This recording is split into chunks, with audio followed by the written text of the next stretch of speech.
Hello everyone! Ayan, for update lang po, ito na si Jasper Liit. Tulog na tulog yung baby ko. Ayan. By the way, siya po ay 5-day-old fur babies. Fur baby.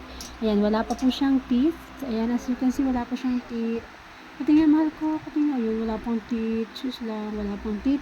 And then, ito po yung kanyang kamay. Napakapula na. Ang ganda-ganda. Tapos hindi pa po siya nakakadilat. Hindi pa nakakadilat yan. Kahit gising yan, hindi pa nakakadilat. Tapos gapang lang siya ng gapang. Actually, hindi pa gumagapang. Yan na po si Jasper Liit. Papakita ko na po sa inyo ang kanyang kapatid na si Candice Liit.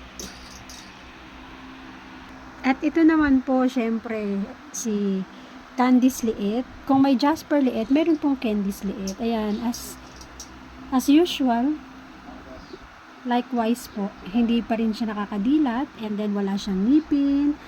Ayan, 5-day-old fur baby. Siya po ay lalaki. Dalawa sila lalaki actually. Ayan, napaka-cute na bata. Ito tisoy ito eh, yung isa Mexicano eh. So, ayan po. Yan po ang baby ko. Salamat po sa inyong suporta. Please watch our video. Hit like, subscribe, and comment. Thank you everyone. God bless po.